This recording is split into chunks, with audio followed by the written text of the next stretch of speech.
Hello, ladies, gentlemen, and deceased. It is I, Emily Sophia, back from the beautiful land of Italia. I was in Naples for a couple of weeks, hence my absence from the channel. It is wonderful to be back stateside and to be breaking down for you guys the latest episode of Fear the Walking Dead. We are on Season 1, Episode 4, Not Fade Away. So you may have noticed, if you were hoping to track with my reviews of this pilot season, that I have not, as of this current date, uploaded reviews for Episode 2, So Close Yet So Far, and Episode 3, The Dog. I don't know that I'm actually going to get the chance to do that because I pretty much had to head back to work as soon as I came back to the States. And then jet lag and life, and now fall TV is about to start, and I have so many shows coming down the pipeline, so don't expect those reviews. I'm going to very, very briefly reference those episodes in this review, so without further ado, let's get into it. And it is wonderful to have you guys back here on the channel. So I think that at this point, Not Fade Away may very well be my favorite episode of the series so far. And to be honest with you, the last show that I watched before I left on my trip to Italy was Hannibal, which is an immaculate work of complete and utter perfection. And so, admittedly, I was kind of dragging my feet getting back into this series, which, you know, I'm sorry on that front, but I was actually fairly impressed with this episode, and I think that a lot of the things that this show is trying to do finally clicked with me in this episode. Because basically, if we are to break things down over the course of the past 3 episodes, excluding the pilot, which sort of sets everything up, we see the second episode, we're kind of more in the city center. We see Madison going to look for the medicine for her son. She goes to the school. She encounters the principal, has to shoot him down. We also get to see kind of the beginning of the rioting and the looting and sort of the retaliation against the police force. Lots of big topical things. So that episode was centered a little bit more in the city and played with the idea of, well, main characters splitting up, which is not a fabulous move when it comes to the horror genre, as many of you may know. And then when it came, so that was So Close Yet So Far, Madison gets a big wake-up call and pretty much immediately snaps into action. This woman is a warrior. But we see, too, a bit of the trauma that's beginning to surface in her and some of the setbacks that she is going to face as this season wraps up. And then in Episode 3, The Dog, we're kind of centered a bit more in suburbia, but I really like the tighter focus and actually kind of the shift away from the city center, because then we sort of run into territory that's really pretty familiar to a lot of us Walking Dead fans, you know, what with the... Sure, it's interesting to kind of see the more chaotic elements and to see the way that society crumbles in the city in these huge metropolitan centers where all of these different groups are colliding. You know, police, business owners, residents, rioters, what have you. It gets pretty crazy, but I prefer to kind of see more of the drama that's unfolding with our main characters. And that was something that initially wasn't resonating with me as much for whatever reason, but now I think that I'm finally kind of getting on board, and I think that I understand what the show is setting out to do. And now, we actually had a little bit of a time jump between this episode and the previous episode, The Dog, wherein military rule is kind of starting to come into play. We understand that in the area there are at least 12 designated safe zones, while the rest of these residential centers have arguably been cleared out by the military. We don't exactly get a lot of reassurance from the boys in camo, but that's what they're telling the citizens of, for example, Madison and Travis's neighborhood. In Madison's home, becomes sort of a little mini refugee camp for several different families, in fact. And I think that probably the best way I can boil down this episode is to look at all the different characters we have so far. And there's sort of 9 major characters at this point. We have the Manawa family, which is, of course, Travis, his son Christopher, and then Liza. We have the Clark family, which is Madison, Nicholas, Nick, and Alicia. And then we have the Salazar family, which I am looking at the names right here, and they're just out of my sight. Is it going to let me scroll down? Oh, yeah, it's Daniel, Griselda, I think is how you pronounce her name, and Ophelia. So those are kind of the 9 major players that we have at this point.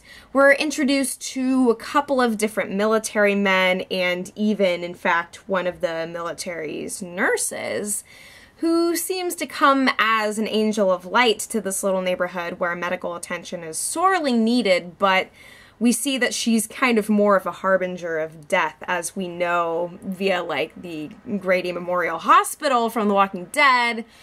Things are about to get a little bit interesting. And, yeah, just when you think that help is on the way. Now, so the content of this episode overall I personally found the most interesting out of all the episodes so far, which you can fight me on that. That's totally fine. But just mostly because I'm interested in the power structures of the sort of mid-apocalypse time period. I would say that we're kind of shifting out of the pre-apocalypse time because it seems like this business is pretty widespread. Although we haven't seen a ton of walkers, or whatever these residents of the West Coast are going to call zombies, the undead. Even though we haven't seen a lot of the undead as we are inundated with in The Walking Dead, nonetheless, we get to see these different power structures that come into play.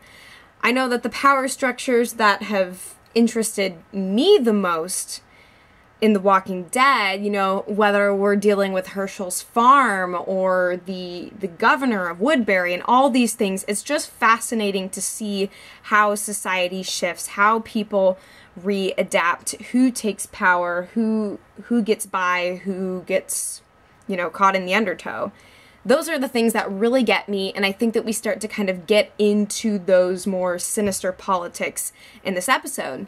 And we can see, too, that the authorities and the ones who are expected to save the remnant of humankind, clearly they know more than they're letting on and are actually kind of starting to morph into something of a threat, in fact.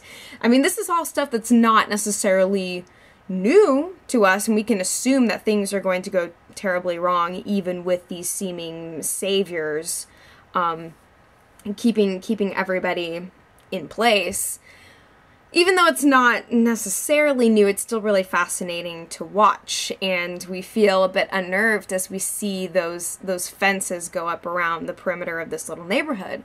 So even though this episode opens up with Nick drifting in the pool and Travis is going on a jog and all that good jazz, everything seems to be kind of back to business as usual, and the different residents are striking up friendships with the military men and what have you.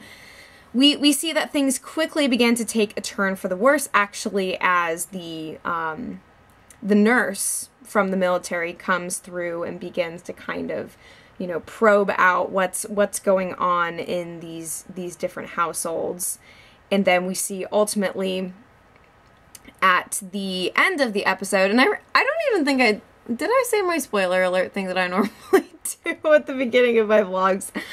I have no idea. I really hope that you guys figured out whether or not this is the kind of review you're looking for. I apologize. I am still so tired. I should not be awake right now.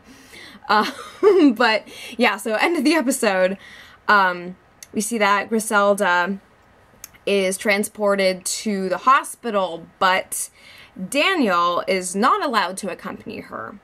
Whereas the nurse who came alongside Liza and got her to continue to pretend to be a nurse practitioner, while she let on that Daniel, of course, could accompany her to take care of the infection that spread from her foot, but it doesn't look to be the case when push comes to shove, and there is quite a bit of shoving, too, as Nick happens to be taken down.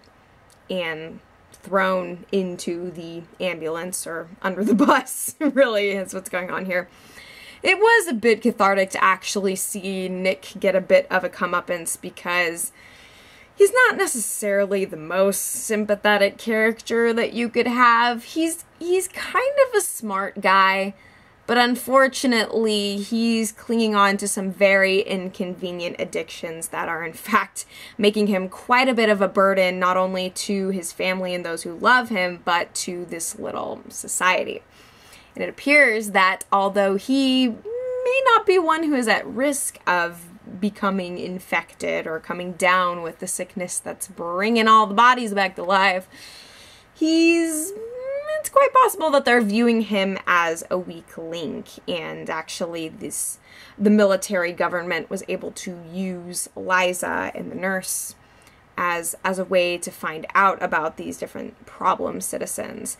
There's also, too, the guy who Travis was talking to, Doug, I think his name was, the guy with kind of the mental health issues, or kind of having that crisis. He was the one who was like driving around in the safe zone after curfew, yada yada yada. So we see that people are starting to get snatched out of their homes, and you would think that they're actually being placed in better care, but we're gonna see what that looks like next week, I think. And again, I can't help but think about one of the last seasons of The Walking Dead, with all the events at the hospital, and it's given me a serious case of the heebie-jeebies. And I really look forward to getting into that environment, because I think that some of the most interesting kinds of chaos are going to be witnessed in that particular environment, especially being that a hospital is the birthplace of Rick Grimes, you know, as we know him today. Yeah, just really interesting stuff so far, and I'm digging things a lot more than I did at the beginning of the show. So I would say that that's a win. And like I might have mentioned earlier, again, I've got like a 1 minute memory span at this point because of my fatigue. It's really cool to see how each episode of the show so far has shed a different kind of light on the way that society falls. I think that that's really important, and that's what's going to continue to make this show interesting, to differentiate it from The Walking Dead and to make it kind of a necessary companion piece, I think. Going from the inner city struggles, you know, what's going on the streets of downtown LA, to shifting to the neighborhoods, which in fact the Clarks and the Manoa family were actually going to escape before the military swooped in and secured the premises. So it's just really interesting to see how quickly things change, and that's something that's reiterated by some of the wiser characters in the show, is that, you know, this all falls so fast. So it's been refreshing to see those characters that are trying to adapt to this world, who are trying to make decent decisions in the midst of, I mean, they're kind of caught between the norm and nothingness, you know. They still have their homes, and there are all these things that have been promised to them, from plumbing to electricity to medical care and food and other forms of services, all these things that are supposed to be coming down the pipes and that they believe very well could be on their way. But I think we're going to be reaching that tipping point soon where they realize that there is no one who can truly help them. And in fact, those who have been, you know, placed under the care of the government, of the military, of these other bodies, you know, they're going to be left high and dry. And it's going to be every man for himself, and completely different forms of governance are going to arise in the midst of this craziness. So as far as my favorite characters at the moment go, I think Madison continues to be one of the most fascinating in my book, and she really turns a different kind of leaf in this episode, as she is the one who actually escapes the safe zone to go and see what's really on the outside, to see what they're really up against. And she's been the one who is actually the most ready to perform violence in order to protect the ones that she loves, in order to stave off this you know, this horrific new world that's dawning. She's the one who's got a good head on her shoulders, who is quick to snap into action. And now we sort of see the trauma that's beginning to unfold as she sees what's truly out there. And all of this is kind of spurred on, I mean, Chris is Travis's biological son.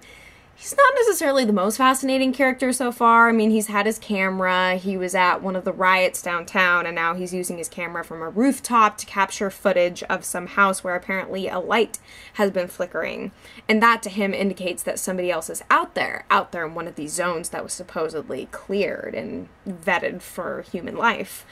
And so his discovery, while it seems like something very small, very minuscule, easy to overlook, it prompts people like Travis and Madison to begin to look outside the bounds of their little suburban purgatory to see what's really going on out there in the world, and to realize that the state of affairs outside their gates reflects on the things that are beginning to actually unfold on the inside, almost sort of like an omen of what they themselves could face. Even though it seems like they're in this protective bubble, that they have different layers of defense and things that are keeping them apart from the dead, they realize that this is what they're up against. This is what the world actually is. And so I like the way that the show is beginning to enter that territory of showing how the characters are going to confront that, not just by running into zombie after zombie after zombie, but actually by having to escape their little makeshift world and to kind of see these things slip away piece by piece by piece by piece. The world ends quickly, but there are certain steps that are being taken to show how these people are transitioning from normalcy, from stability, from structure to something else entirely. So Madison goes and immerses herself in this world of death, in the stench, the bodies that are just kind of strewn across the streets. And she sees that the threat is very real. And that ultimately prompts her to take action against her junkie son, who has been siphoning morphine away from medical patients in the neighborhood, and who is trying to put up the front of kicking his meds and going clean, but, you know, really he continues to very much be a problem child. And so even though it's really sad to see the way that a mother is just wailing and letting loose on her son, this is the first time that I think she's really let herself, or that she's really been honest with herself about the way that she feels about trying to provide and care for her son. And he's a smart guy, which makes it all the more frustrating. And of course, now we get a source of struggle from the fact that their last interaction was her hitting and abusing him, and now he's being carted off to God knows where, to some facility where they're going to do who knows what to him. It's all very scary and tense, and makes me really anxious to see next week's episode. Now, Travis was actually kind of starting to get on my nerves, because he's trying to pull the whole, like, oh, there may still be help, there may still be this and that and this and that. He's trying to be very, very trusting of the government, of those who have been sent to and sworn to protect the citizenry of the United States. He tries to give the benefit of the doubt to these people who seem to know what they're doing. But by the end, we see that he goes up on that rooftop, too, to take a gander at what his son has been looking at. Interesting, too, to see how Liza has kind of turned as well. Even though she was just a medical student previously, now she's trying to apply that knowledge hands-on to help other people, which ultimately probably leads to Nick being caught and taken away, and now she herself is being employed to work at this hospital, this facility, whatever else. So it'll be interesting to kind of see how the dynamic shifts, and whether or not she's going to see the Manawa and Clark family again. And I mean, it's all, I like the fact that a lot of these relationships they're becoming less cut and dry. Things are starting to get a lot more complicated. We're seeing, you know, Madison bumping up with Travis's ex-wife. We're seeing, and then the Salazar family has been kind of a point of interest as well, even though the wife, Griselda, is you know, she's sick. What can she really do? She's got a good attitude and sense of fortitude about her, as does her husband Daniel. And that the actor playing Daniel has been doing a really fabulous job, I think. He, like Madison, also is seeing the world for what it is and is applying his former experiences from his childhood, from his past, to recognizing exactly what's going on, to knowing when people are too far gone and when, you know, you look into the face of a person but they're not truly there anymore. He's one of those types who is ready to accept that that's something that's happening to people, and he is going to hold the fort down as best he can. Now that he's been separated from his wife, I think we're going to get to see a very interesting and quite possibly volatile turn with him. And I think that that's exciting. It's the impetus for a lot of growth in the Salazar family. Ophelia has been kind of interesting too. We see that she is trying to actually seduce one of the military guys into getting medical supplies for her mother so that she doesn't have to go away, and now she's been taken away anyway. So yeah, I think that overall what I liked best about this episode is to just sort of see how the black and white is beginning to slip. We're seeing a part of the Walking Dead universe that we haven't really seen in the Mother show before, and that's really valuable to me. And that's what I want, and I think if we continue to get more of this stuff to sink our teeth into, I think I'm going to be on board to check out what the second season's got. So that's about all that I have for tonight. Thank you so much for watching my review. I hope to get around to the comments soon. If there is any show that I am watching and I'm not reviewing on this channel, bear in mind that I will be chatting it up with my friend Diego on the Waffle Press TV Hangouts. There should be a link in the description to that channel so you can check out our podcast, Google Hangout chats there. And I'll be doing more shows and stuff on this channel too. So, good to be back, y'all. I won't be vacationing again for a little while, so expect some more stuff. We're going to get into some fun chats. So, thank you guys so much. Love the crap out of you. Anything that I missed in this episode, leave it in the comments. And as always, I will be back before you know it.